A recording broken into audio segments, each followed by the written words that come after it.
Joining us now on the John Fredericks Radio Network and the John Fredericks Radio app, Brigadier General Robert S. Spalding, retired U.S. Air Force. General Spalding, now a senior fellow at the Hudson Institute, focusing on U.S.-China relations, economic and national security, and he's an expert on Asia-Pacific military balance. He's also an author of the upcoming book due out in a few days, September 16th. It's its release, Stealth War, How China Took Over While America Slept. And he's joining us now just back from Poland, Brigadier General Spalding. General, great to have you. Great to be here. Thank you. General, I want to talk about a couple things. You just got back from Poland, but you're certainly an expert on China and that part of the country. And as I said, on the military balance of power. Let's start domestically and move internationally, and start with the ouster of National Security Advisor John Bolton on Monday by President Trump, Monday night. And Tuesday, John Bolton, noted neocon, wanted a more muscular foreign policy, politically, ideologically. I'm not in favor of it, so just tell you where I stand. I thought it was that horrible choice going in. But having said that, give us your take on the fiasco that just went down with John Bolton. Well, I think you're right in your assessment. It wasn't a great fit for the president, not for the kind of foreign policy he wants to pursue, which really is I like it more towards an Eisenhower foreign policy, which is really about building the economy, stopping this really militaristic sort of foreign policy that requires a lot of interventionism, and focusing on building the homeland, building the strength, and using the military as more of a deterrent force.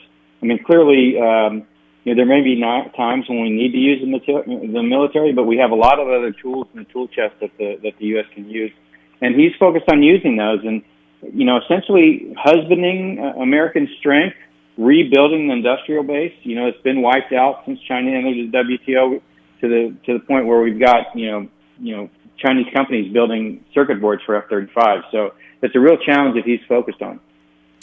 So it's interesting. You're the first one that brought up the analogy between Trump and Eisenhower. Remember, it was General Eisenhower leaving office said biggest threat to the U.S.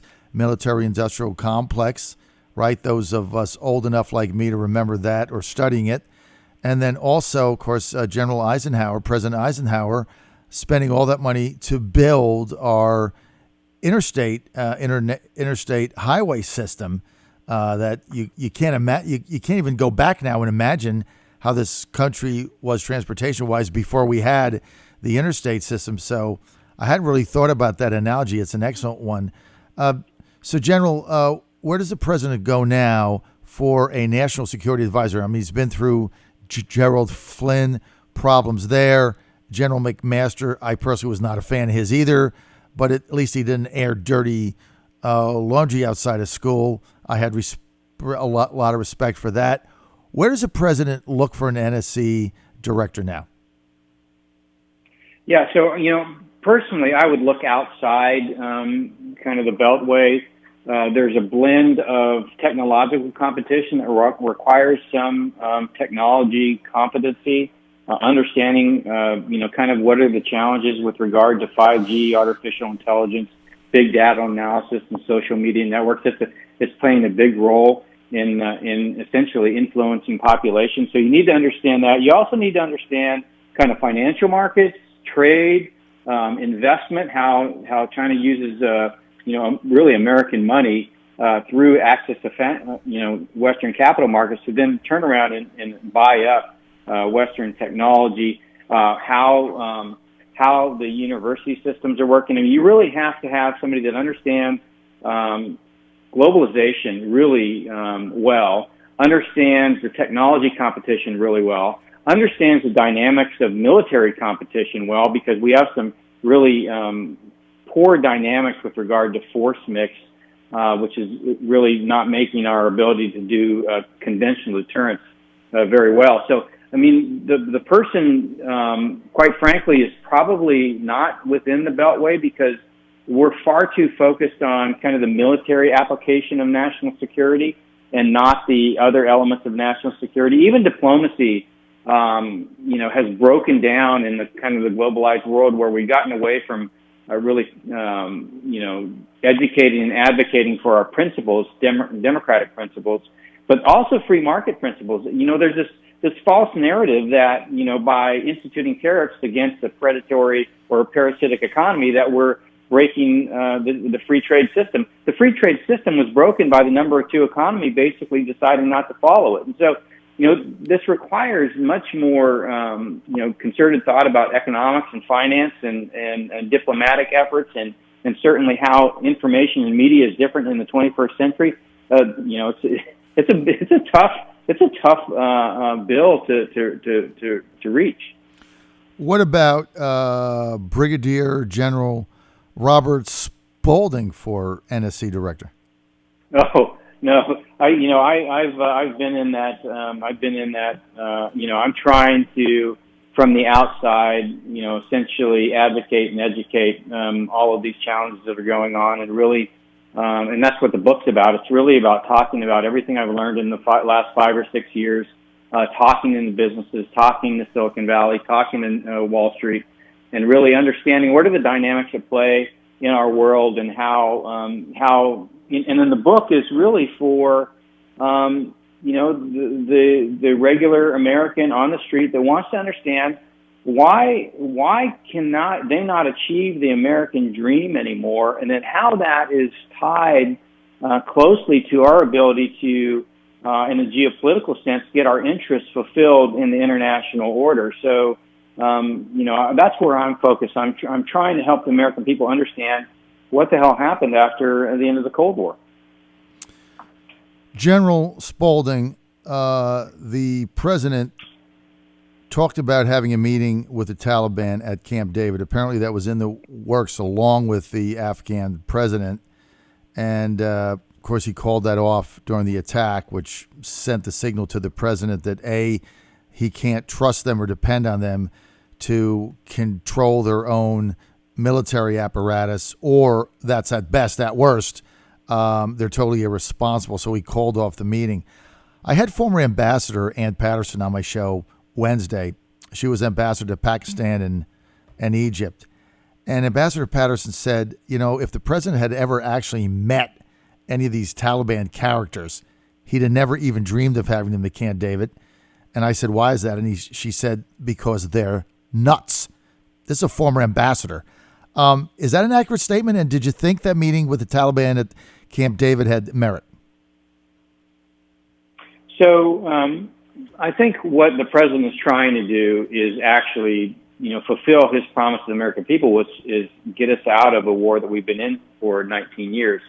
I can't comment on the fact whether or not they're nuts. I would imagine that there are some that have a completely different point of view than the United States, which is something to be expected, given that they come from Afghanistan, which is a war-torn, country that's really had problems ever since the Soviets invaded. So, that's really a tough question to answer in terms of, I don't know them. I don't know the Taliban, and I don't know specifically the people that the president was purportedly going to meet. But I do know what he's trying to do, and that is essentially extract us from a conflict that we've been in for far too long. And the question is, it's really about opportunity cost. So in my 27 years of talking about national security policy and thinking about national security policy, I've never heard, anybody bring up the notion of opportunity cost, which means that, if we're spending $60 billion a year in Afghanistan, what is that getting us in terms of national security, and what other things could we have that we don't have? In other words, you mentioned Eisenhower National Highway System. Our infrastructure is $5 trillion in arrears. I also mentioned that we, lost over 70,000 factories when China entered the WTO. So the Department of Defense has authorities and an obligation to look after the defense industrial base. Our infrastructure is a key component of our national security. STEM education, which is essentially now going to educate Chinese students at the rate of 152,000 in our schools. And then research and development, which is at historic lows. We were spending 2% of GDP on R&D back during the Cold War, and at 4.7%. So it's really about how do we take that money that we're spending in Afghanistan and apply it to really rebuilding America and putting Americans back to work, but more importantly, creating the kind of arsenal of democracy that the Department of Defense needs to protect us. That's really, I think, what he's focused on. And so we're getting kind of focused on this, what I call mean girl politics or mean girl geopolitics, which says, hey, you shouldn't talk to this person or that person. When in reality, diplomacy is one of the key fundamental, elements of national power that we have to exercise, along with informational and economic and military when required. But just because we disagree with somebody's point of view, or may think somebody has an idea that we may find outlandish, in their context, it makes sense to them. And the point of this matter is to improve America's national security, not to, on just real purely principles of, what I call, again, mean girl geopolitics, not to talk. You're on the John Fredericks Radio Network and the John Fredericks Radio app, Trucking the Truth Across America. We're with Brigadier General Robert Spalding, and he's the author of a new book coming out, released September 16th, Stealth War, How China Took Over, while America's elite slept. That's coming out September 16th. General Spalding, so let's get back to Afghanistan for a second, and then I'm going to move to Iran. So the president wants to get out of there, right? He campaigned on not getting involved in regime change. He campaigned on getting out of these foreign entanglements, and he campaigned on getting out of Afghanistan. Is there, in your mind, General, a pathway for Afghanistan troop exit? General. You there, General? Well, we lost the General. Hopefully he'll call back momentarily. Got cut off. So that's really the question. Is there a pathway out? And then if he comes back, we're going to ask him about Iran and whether or not he thinks the president should meet with President Rouhani. And he's coming back now, so just bear with us 1 second. Happens sometime in live radio. Thank you. General, we have you back. So my question is the president has campaigned to get out of these foreign entanglements, not be involved in regime change. Is there a legitimate pathway out of Afghanistan for the U.S.? Not one where I think we achieve all the objectives that all the pundits want. I think what in this spectrum from limited war to total war, in essence, in Afghanistan, we're in a limited war for limited objectives, and we need to be. I think we need to be honest about what we can achieve, given the fact that we've already spent, hundreds of billions, if not trillions of dollars there, and what we want to get out of it. I think definitely in terms of making the point to the Taliban or anybody else about attacking the United States homeland or attacking American people, I think the point's been made. I think from here on out, we need to make sure that we have the ability to reach out and impose our will on them. But quite frankly, the Defense Department has that capability today. So there's really no reason why we need to be spending, the $60 billion a year there, year over year, and foregoing some of the other investments we need to be doing in the United States. General, the president has also talked about the possibility of easing sanctions against Iran and a potential meeting with Iranian President Rouhani in order to ratchet down some of the rhetoric that is going on there. Again, trying to find some sort of a peaceful solution to the Iranian nuclear crisis through diplomacy. What should be his move there? Well, I think, again, we are in more of a bipolar than a unipolar world, and I would say the other axis of that bipolar world is China, but closely associated with China economically and really they provide support to Russia, to Iran, to North Korea. So Iran is one of those that really serves as a Chinese proxy in a lot of ways. And I think what the president is trying to do there is essentially do a lot of the things that we were doing while the Soviet Union was a really a big problem for the United States. And that is really trying to peel those pieces apart and make sure that they're not working closely together, either to create challenges within the Middle East and for Iran, but also for Russia and Europe and North Korea in Asia. So it's trying to peel away those proxies from China in a way that gives them less of a leverage against the United States.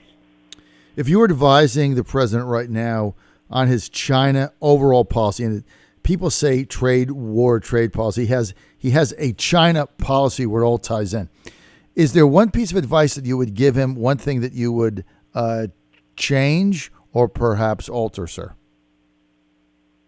I wouldn't alter it because it's already in the national security strategy. One thing that I would emphasize, and we haven't done it yet, is we need to do strict structural changes here in the U.S. economy. And I really think that has to do with rebalancing our defense budget and focusing on investing in the country, in infrastructure, in industrial base, in STEM, in R&D. And I think all of those elements are in his campaign promise. They're in the national security strategy. You know, instead, we're buying weapons. We're buying more F-35s. We're buying more aircraft carriers. We're buying more subs. All of those things, a lot of that money and a lot of the material are actually coming from China. So in a way, our defense policy through acquisition is countering, both in terms of the jobs and the industrial capacity we could generate here in the United States, but also in terms just we're providing cold hard cash through our defense budget to the Chinese. So basically what you're saying is what the president essentially said on the campaign trail, which is we need roads, not more wars. So we're in alignment on that. General, thank you for your time today. If you would, I want you to stay on the phone so Kara can get your contact information so that if I have a question or something, we can have you back. But I really appreciate the time. Your new book coming out, I can't wait to read it, Stealth War, How China Took Over While America's Elite Slept. That's coming out on September 16th. And I want to thank the General for his time. Brigadier General Robert Spalding, retired U.S. Air Force. General, thanks for being with us. I really appreciate the time. Thank you. Stay